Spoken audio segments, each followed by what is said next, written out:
Criminal defense attorney and MSNBC legal analyst. And joining us this hour, Maya Wiley, a former assistant U.S. attorney who's now president of the Leadership Conference on Civil and Human Rights, and Misty Marris, who's a defense attorney. Good to see you, ladies. Welcome to the show. Yasmin, start us off. What's happening now inside that courtroom? So this is all about the lead up to August 2018, in which Michael Cohen pleads guilty and then in a court of law essentially points the finger at Donald Trump, his former boss, the president at the time, and says he made me do it, hence launching the inquiry by the Manhattan DA's office, Cy Vance at the time, then shifting to Alvin Bragg when Cy Vance then subsequently had, in fact, retired. There was a conversation that happened. There was concern from David Pecker, the head of AMI, inquiries from the Wall Street Journal, specifically when it came to involvements of AMI, David Pecker, Dylan Howard, Michael Cohen, and Donald Trump in the Stormy Daniels payoff, in addition to the inquiries from the FEC, as we just heard about, you guys talking about at the end of the last hour with Michael Cohen, in which Michael Cohen testified to having a conversation with Donald Trump, who said to Michael Cohen not to worry about it because Jeff Sessions, the former attorney general under Donald Trump's presidency, was going to take care of it, that Jeff Sessions was in Donald Trump's pocket.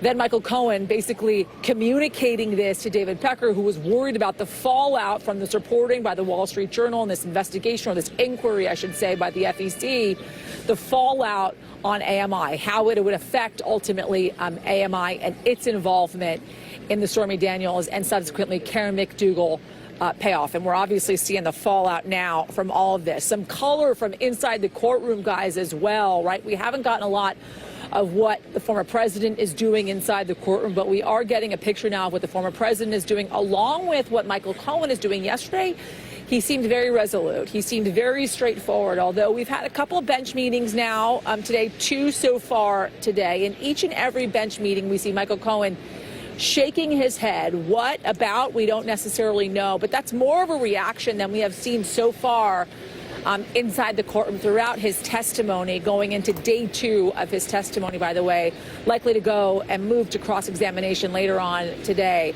Donald Trump, for his part, is sitting mostly with his eyes closed. To the right of him is Todd Blanche, the lead attorney on the defense team, who will, in fact, cross-examine Michael Cohen. To the left of him, I believe, is Bovee. Every time there is a bench meeting, there's only been 2, he goes and speaks with Bovee. I saw this myself as well during Stormy Daniels' testimony. Sometimes it's so that Bovee can explain to Donald Trump what it is they're going to talk about or asking about within the bench meeting. Twice so far, it's been about providing limiting instructions to the jury as to what they can and cannot include or use or consider as evidence, specifically the investigation into Michael Cohen.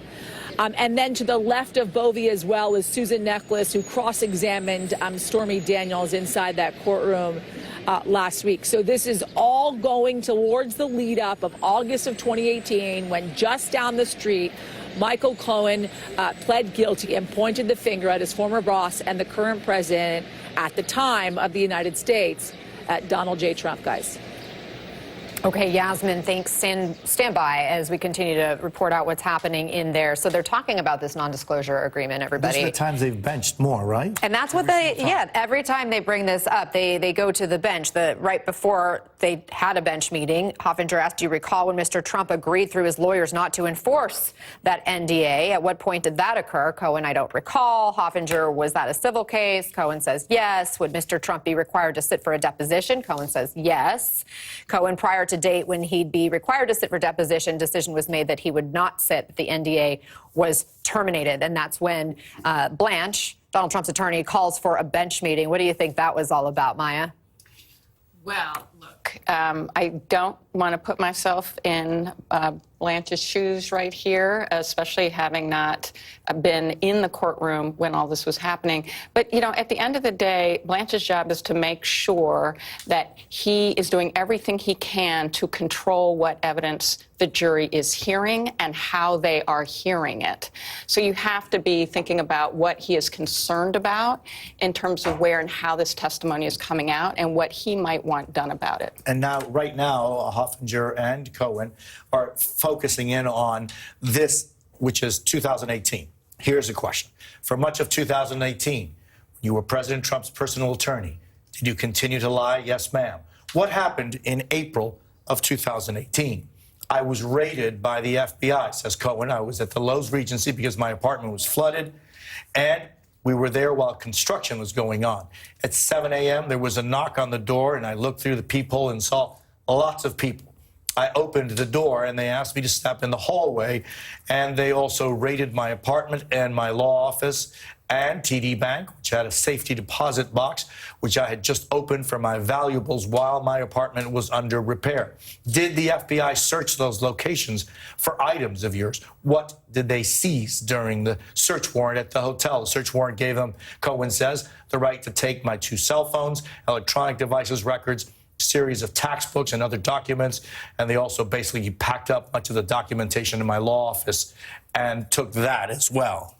So Misty, he is talking about this raid. Is that raid a pivotal part of the prosecution's case? Not necessarily, but we have to lay all this out from the prosecutor's perspective. We know Cohen has substantial credibility issues. We've heard it throughout the whole course of the direct examination. And this is all a part of the story. And the prosecutors need to get it out there on their own terms and not just wait for the defense to bring up some of these aspects. The other part is that some of the documents that we may be seeing in the course of this trial could have been a part of this raid. So both are intertwined, but the motivation is do this on your own terms from a prosecutor's perspective, get the story out there, deal with your bad facts. I see you shaking your head and nodding along.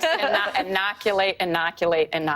They know the cross-examination is coming. They're making sure exactly that. Because it was after this raid, essentially, where all of their relationships started crumbling.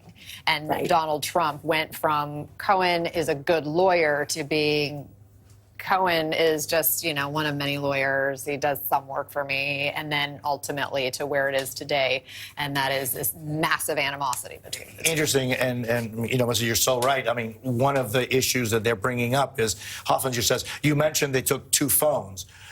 Were those the phones containing the audio recording with Trump? Mm-hmm. Yes, ma'am. That was one, and they seized another. Correct. The one with the audio recording.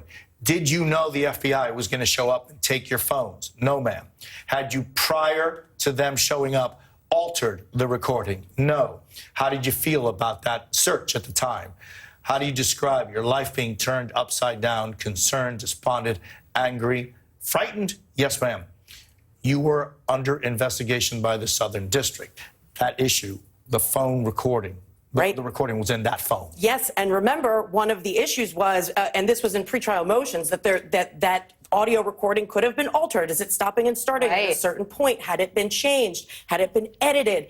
Is it in its authentic form? Can it come to the courtroom? So this is what the prosecutors need to say and get on the record through Cohen to show that that phone, that audio recording was preserved, was not changed, and what the jury heard in the courtroom was the authentic recording. Going back to the document, it was after this raid, after they seized that recording, where he says he spoke to Donald Trump. She asked specifically, you spoke to Trump, Cohen. I left him a message to call me, to let him know what was taking place. And he said to me, don't worry, I am the president of the United States. There's nothing here. Everything's going to be okay. Stay tough. You're going to be okay.